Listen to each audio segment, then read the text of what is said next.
Hola, miembro del canal. Bienvenido a mi Story Channel.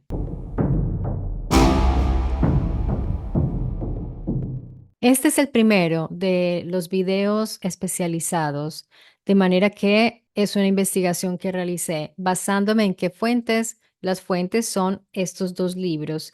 Uno es La Biblia no habla de Dios y el otro es El Falso Testamento, dos libros de Mauro Biglino. Pero antes de ir al grano, digamos al centro del tema, quiero darles una pequeña reseña histórica porque pienso que para examinar la exégesis bíblica sea muy importante tener en cuenta antes que a nadie a los exégetas judíos que han examinado por generaciones sus escritos antiguos. Entonces, antes de examinar la exégesis que Mauro Biglino realiza al término Elohim, es conveniente ver un poco de historia. Así que voy a darte a conocer el análisis del término Elohim según los exégetas antiguos y luego tres exégetas judíos muy importantes del medioevo, para luego pasar a la exégesis de Mauro Biglino. Así tendremos más referencias y examinaremos paralelamente estos puntos de vista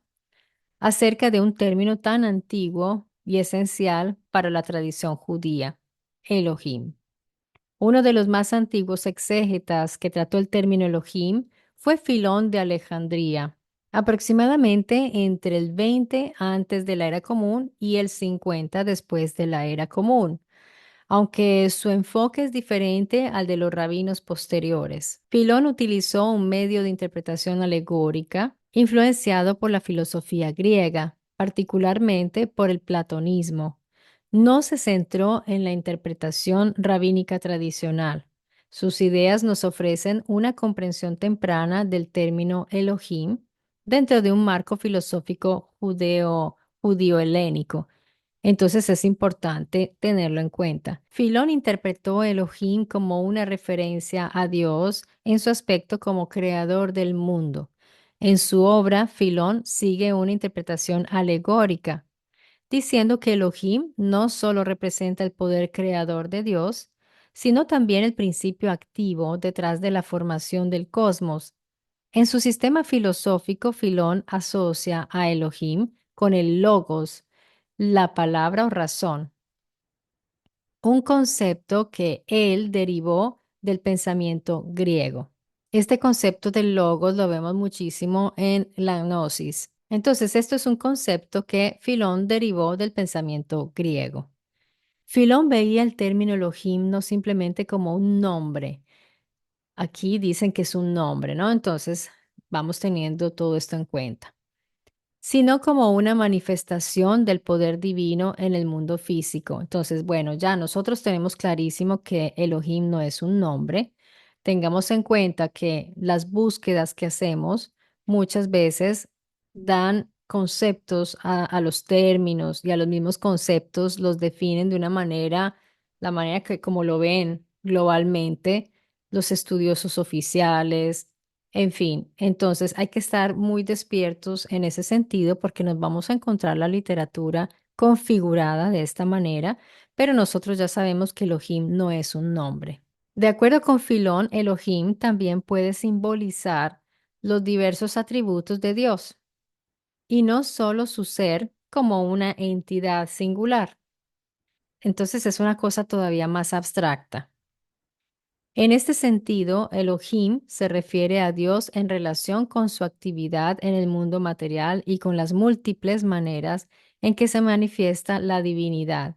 Los principios planteados por Filón son la alegoría. Entonces, la alegoría dice que Elohim no es solo un nombre de Dios, volvemos a lo del nombre, sino un símbolo del principio cósmico activo y ordenado, el creador y dador de forma. Entonces, vámonos dando cuenta si hemos sido católicos, si hemos sido cristianos, si hemos sido gnósticos, pues vemos allí muchas cosas en común con las religiones que les acabo de nombrar, con estas creencias. Dice que es un símbolo del principio cósmico activo y ordenado, entonces todavía más abstracto. Yo diría que es muy gnóstico esto. Luego está el concepto del logos, que para Filón se asocia a Elohim con el logos, como una especie de razón divina que gobierna el universo, reconociendo en Elohim una expresión de la inteligencia ordenadora. Entonces ya está hablando de una inteligencia ordenadora, de una fuerza creativa y ordenadora del universo. Y luego está el concepto de pluralidad de atributos. Filón sugiere que Elohim puede tener una referencia plural no en el sentido de múltiples dioses, sino en el sentido de los atributos múltiples de la divinidad. Entonces vamos dándonos cuenta cuál es el origen de todo esto, ¿no? Bueno, igual viene de mucho más atrás, pero Filón sabemos que ha influenciado muchísimo en el pensamiento judeocristiano que se ha formado con todos estos conceptos como base teológica.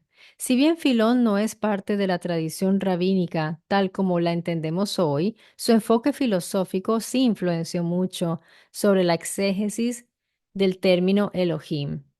Filón fue un judío helenístico, tengamos eso en cuenta, lo que significa que estuvo profundamente influenciado por la filosofía griega, especialmente el platonismo y el estoicismo. Ah, se nota. A través de sus escritos, Filón intentó conciliar la fe judía con la filosofía griega, algo que fue de gran importancia para las comunidades judías de la diáspora en ciudades como Alejandría, donde se enfrentaban a la cultura griega dominante. Muy importante tener esto en cuenta de la diáspora, porque de todas maneras el pueblo judío tuvo varias en varios lugares y era inevitable que absorbieran las cosas que dominaban como creencias y tradiciones de los lugares donde se encontraban. Sin embargo, hay que aclarar que aunque el método de interpretación alegórica de Filón fue ampliamente aceptado en el mundo cristiano temprano, los rabinos del judaísmo tradicional no adoptaron este enfoque en la interpretación directa del texto y en cómo aplicar la ley y las enseñanzas divinas en la vida diaria. Por esta razón, la influencia de Filón en el judaísmo rabínico fue limitada. En cuanto a su metodología y contenidos, la influencia de Filón se sintió más claramente en la filosofía judía medieval, especialmente a través de pensadores como Maimónides, quien utilizó principios filosóficos de origen griego para interpretar la teología judía.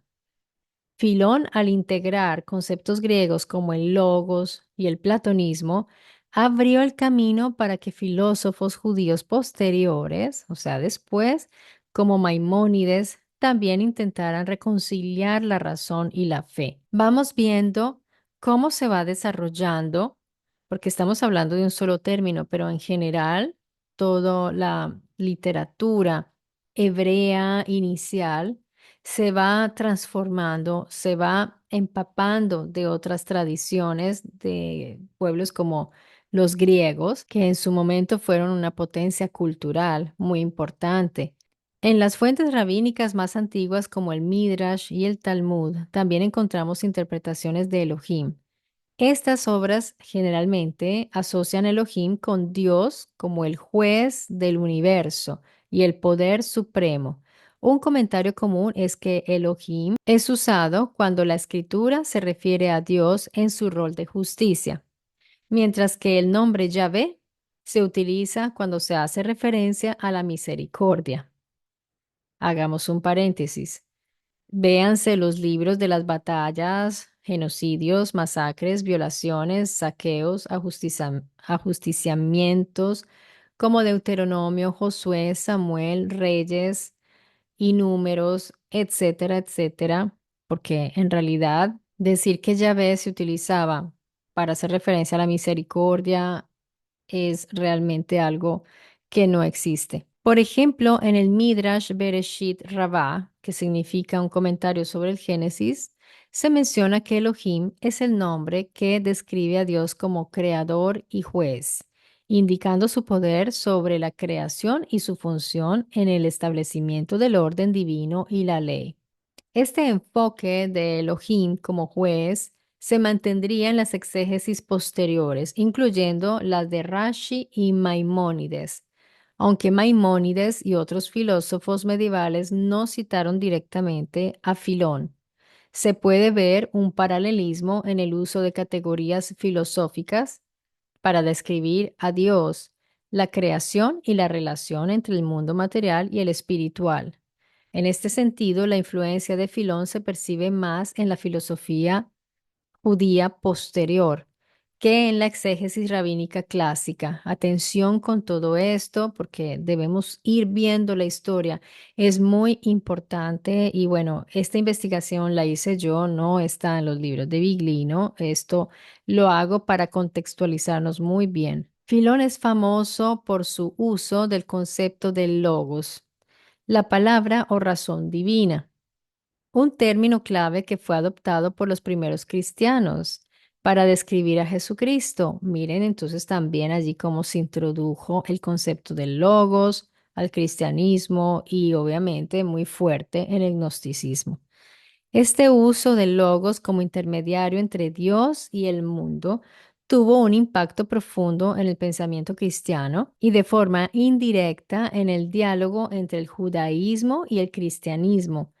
La influencia de Filón en el mundo cristiano significó que, en algunos casos, los exégetas judíos posteriores se vieron obligados a reaccionar contra o a distanciarse de ciertas interpretaciones filosóficas que pudieran acercarse demasiado al pensamiento cristiano. Entonces ahí vemos ya una división de las aguas cristianas y las judías. Ya los judíos toman distancia porque dicen, no, esto ya está muy parecido al pensamiento cristiano. Ahora veamos algunas exégesis del término Elohim en el medioevo, o sea, ya nos venimos un poquito más hacia acá en el tiempo, por parte de exégetas judíos muy importantes. Rashi, uno de los más importantes comentaristas de la Torá, sostiene que Elohim es un nombre plural que denota poder o majestad. Entonces ya empezamos a ver algo distinto aquí. Lo vemos claramente. Esto ya es tratando de buscar cómo separarse de ese pensamiento filosófico griego. Ya es más concreto y más real, al menos, ¿no? Poder o majestad, muy coherente con el concepto de Elohim original o digamos más antiguo. Es paradójico porque yo estoy hablando aquí del medioevo y antes les hablé de los antiguos, pero esto tiene su razón de ser porque en los más antiguos que los del medioevo estaba esa influencia de la época de cuando estuvieron durante la diáspora cercanos a los griegos y absorbieron toda su cultura. En cambio, aquí ya hay una separación, ya es como busquemos el origen de los significados. Y Rashi interpreta a Elohim como poder o majestad. Sin embargo, cuando se refiere a Dios en las escrituras, aunque el término está en plural, siempre actúa con un verbo singular, esto según Rashi, destacando la unidad de Dios. Según Rashi, el plural indica la grandeza de Dios, no una multiplicidad de divinidades. Entonces, ojo, porque aquí ya vemos un rabino, exégeta importante de los judíos, opina y escribe en sus comentarios que no, este plural no significa multiplicidad de divinidades. Y ahora vamos a ver a Maimónides. Rabí Moshe ben Maimón en su obra Guía de los Perplejos, Maimónides enseña que Elohim se refiere a Dios, siempre estamos en el discurso de Dios, como el juez supremo o creador, pues el término proviene de la raíz que significa poder. El término cual, pues Elohim. Maimónides enfatiza la idea de un Dios incorpóreo y único. Entonces, él opina que Elohim se refiere a un Dios poderoso, supremo, creador y juez, que es incorpóreo y es único, en la línea con su filosofía de monoteísmo radical. Entonces aquí estamos hablando de monoteísmo. Elohim en este contexto también puede usarse para referirse a jueces o autoridades humanas, subrayando su rol de poder y juicio, aunque cuando se refiere a Dios es único y absoluto. Entonces esto es el concepto de Maimónides. Por otro lado está Rabbi Moshe ben Nachman, que es Nachmanides. Según Nachmanides, Elohim es un nombre, ya habla de nombre, que describe a Dios, o sea, sería para denominar a Dios. Se llama Elohim según él, en su aspecto de justicia y juicio. Para él, este término está vinculado a las manifestaciones de Dios en el mundo natural y en los procesos que rigen el universo. Elohim también puede referirse a seres poderosos o ángeles, pero en el contexto divino se asocia con Dios, actuando en el marco de las leyes que Él ha establecido para la creación. Bien, ya tenemos estas referencias porque a mí me han preguntado o a veces dicen, ¿por qué no invitas a un judío para que se manifieste?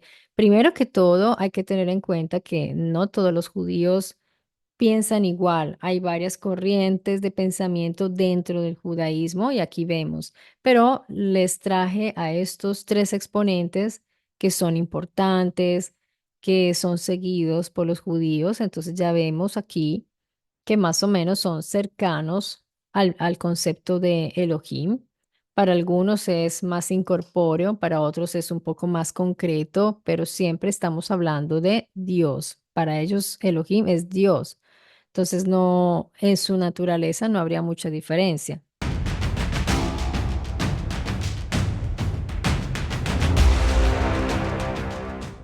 Ahora ya vamos a adentrarnos en los estudios, investigaciones, traducciones de Mauro Biglino.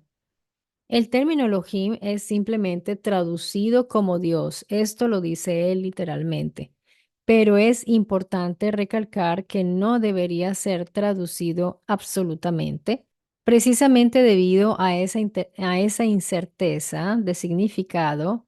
Ha sido traducido de muchos modos posibles, así que lo más correcto sería dejarlo en su forma original, Elohim. Yo estoy totalmente de acuerdo. La imposibilidad de darle una traducción cierta acompaña tanto el término Elohim como el tetragrama de Yahvé. Biglino ha tratado la cuestión de la pluralidad de los componentes del grupo Elohim y la identidad de pertenencia a aquel grupo tanto de Yahvé como de sus otros colegas nombrados en la Biblia porque están nombrados con nombre propio. Este es el eje sobre el cual todo gira. Y en este punto hay que preguntarse, ¿los Elohim son Dios? ¿Los Elohim eran muchos y distintos entre ellos? Elohim nos conduce a raíces muy distintas que en síntesis tendrían los siguientes significados. Aquellos de lo alto, resplandecientes, radiantes, ¿se acuerdan de los Dingir sumerios? Bueno, está muy de acuerdo. Potentes, legisladores, gobernadores, jueces, ministros. Y esto, yo hice una investigación acerca de todo lo que traducen como Dios en todas las culturas antiguas más importantes, en todas está totalmente de acuerdo todas en que son poder, fuerza, radiante, brillo, resplandor. Entonces miren que esta sí es la raíz real de ese término. Si se fijan bien, ninguno de estos términos indica Dios, por lo cual en la filología académica no se contempla como hipótesis tal significado. Y con esto se marca una gran diferencia con la definición forzada de la teología, que utiliza el término Dios sin algún fundamento, ningún fundamento lingüístico. Entonces, lo que tenemos son realmente atributos, que son los que les acabo de nombrar. Son solo atributos, no hay un nombre ni un sujeto allí. Hay que notar que esa pluralidad es un serio problema para la exégesis judeocristiana, porque se ve la necesidad de elaborar explicaciones convincentes que puedan reconciliar las siguientes contradicciones. Si existen términos singulares como él y Eloá, ¿por qué usar el plural para representar al Dios único? No tiene sentido. Debería ser todo lo contrario. Y si existen los términos singulares, que son él y Eloá. Queda todavía la pregunta, ¿quiénes eran sustancialmente los Elohim? La explicación que suelen dar es que Elohim es una forma gramatical que con el plural en la desinencia pretende representar la magnificencia del Dios único. Entonces, según la exégesis monoteísta, se trataría de un plural de majestad, de dignidad, de abstracción o de respeto. Así que es considerado a veces un superlativo que representa lo absoluto de Dios. Esto es según los teólogos. Mauro Viglino no contradice estas afirmaciones. No es su interés contradecirlas o ponerse a polemizar, pero él afirma, estoy en espera todavía de ver cuál de estas definiciones va a elegir la exégesis y que se pongan de acuerdo porque de alguna manera deben dar una afirmación verdadera, según ellos. Entonces, él todavía está esperando a cuál será esa afirmación, cuál es la definición, según ellos, de Elohim. Entonces, no se esperen que haya unanimidad de pensamiento, porque llevan siglos sin ponerse de acuerdo, porque habrían hoy de hacerlo. Yo creo que esa polémica nunca se va a terminar y de esa manera siempre habrá dudas, siempre habrá incertezas y las personas quedarán siempre como en el limbo porque dirán, bueno, si nadie sabe qué es, pero hay pistas y hay contextos. Sin embargo, por ahora nos estamos limitando solo al término y estamos mirando la parte lingüística. Notarán que cuando la pluralidad es difícil de esconder, el término es traducido como legisladores, ministros o jueces.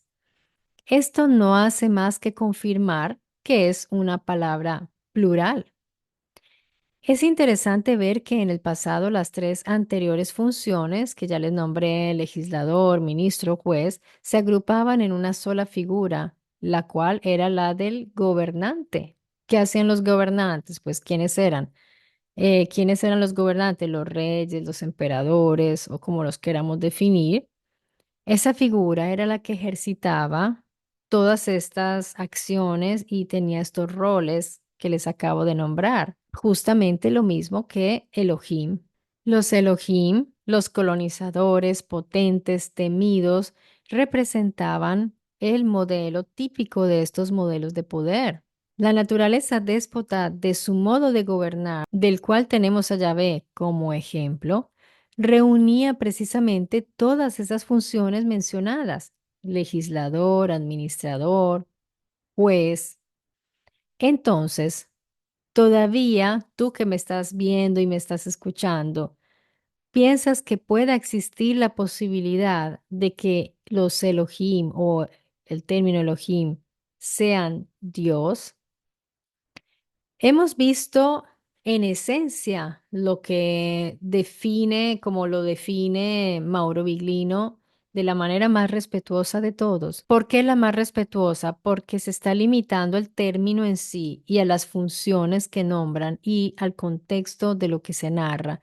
Él no está cambiando el término, él no lo está traduciendo, porque al traducirlo, lo estás interpretando y es peligroso porque tú le estás diciendo al mundo, este término quiere decir esto. Y miren que la Biblia ha influenciado en Occidente de una manera increíble en la vida de millones de personas. De manera que no estamos hablando de cualquier cosa. Y por eso veo que hay cada vez más personas interesadas en este tema. Otra cosa que quería comentarles es que también hay mucha confusión porque en la medida en que ha aumentado el interés, han aumentado las personas que han querido dar explicaciones con muy buenas intenciones seguramente, pero yo he ido a hacerme un tour por varios videos y les debo ser sincera, confunden muchísimo a las personas porque entienden y malinterpretan digamos, interpretan mal lo que Mauro Viglino dice. Y lo digo sin sonrojarme porque es así, ya lo he confirmado, lo he corroborado yo misma. Y dije, voy a hacer un video y varios videos donde aclare todo esto con los libros de Viglino, porque es la fuente primaria, sus libros. Entonces, esta serie de videos que estoy creando solo para miembros va a ser una especie de academia, una especie de escuela, porque son como clases realmente. Toda la información que yo les traiga aquí es información de buena calidad porque sinceramente estoy yendo a fuentes muy, muy buenas y como les digo, cuando estoy hablando de estos conceptos, lo estoy haciendo fielmente de los libros de Viglino, pero también veremos otros autores, otros estudiosos, otros exégetas que puedan verificar esto. Yo he podido ver exégetas excelentes, muy buenos, pero desafortunadamente caen también en ese error de pensar que se está hablando de Dios y siguen como esa misma línea. Es como si fuera tan difícil de sacárselo de la cabeza. Y veo que personas que ven una, dos, tres, 200 conferencias de Biglino todavía siguen diciendo que Elohim es Dios, o sea, siguen hablando de dioses, no son dioses. Ahora, cuando nosotros, por ejemplo, aquí cuando yo les hablo en mi Story Channel de los dioses, de los venidos de las estrellas, que bien sabemos que deben ser son de naturaleza seguramente extraterrestre, porque si están fuera de la Tierra, pues no son terrestres. No sabemos bien qué naturaleza en sí son, qué biología son, o qué, digamos, sí, qué tipo de individuos son. Pero seguramente, al menos estos Elohim, seguramente eran muy parecidos a nosotros porque de otra manera, pues hubiera sido difícil que los hubieran aceptado. Tengamos en cuenta que estas personas escogían a sus Elohim. Entonces, al fin de cuentas, ellos querían ver cuál era el más poderoso, cuál era el que más tenía, te ofrecía, te ofrecía más ventajas, cuál te hacía las mejores promesas, cuál era el que te castigaba menos o que hacía fiestas, en fin, eran estos individuos potentes. Y recientemente tuve la oportunidad de ver una entrevista que les sugiero que vayan a ver de Luca Cena o Luca Cena con Mauro Biglino, excelente en el canal oficial de Mauro Biglino, que entre otras cosas vi la traducción que hace YouTube, es excelente, muy buena, la traducción de subtítulos. No sé si eso lo hacen ellos en el canal o lo hace YouTube, pero me parece de muy buena calidad. Yo creo que ya Mauro Biglino debe estar tal vez haciendo esa labor con alguien que le está traduciendo manualmente los textos que se ven en los subtítulos porque pues me parece de mejor calidad o YouTube ha mejorado muchísimo si es la inteligencia artificial. En todo caso, me alegra mucho porque así ustedes podrán ver sus videos. Yo por eso ya no estoy trayendo casi traducción, pues hace mucho no traigo traducciones, además de que muchas personas ya están. Veo videos de Mauro Biglino prácticamente todos los días traducidos. Entonces, ¿qué sentido tiene que yo traiga traducciones de Mauro Biglino? A menos que encuentre un material particularmente especial o algo distinto. Pero les sugiero mucho que vayan a ver esa entrevista donde Mauro Biglino habla también, aparte de muchas cosas interesantes, de que en realidad en la Biblia no hay un monoteísmo. No existe tal monoteísmo. En realidad lo que hay es una monolatría porque las personas de esos tiempos escogían a su Elohim. Entonces se quedaban con ese Elohim, pero también había otros, digamos, otras tribus o grupos que podían tener más de un Elohim, depende, pero Yahvé al menos no admitía otros, a él no le gustaba compartir a sus súbditos. Entonces pueden dejarme las preguntas que quieran hacer, que las responderé en el menor tiempo posible. Obviamente, si son preguntas muy complejas, requerirá un poco más de tiempo o si, pues espero que no sean muchas preguntas por persona, porque igual no sé cuántas personas se van a hacer miembros por ahora. En todo caso, espero que esta información les haya sido útil y muy pronto nos veremos con mucha más información, muchos más videos con excelente contenido. Les mando un gran abrazo y gracias por haber visto el video. Hasta pronto.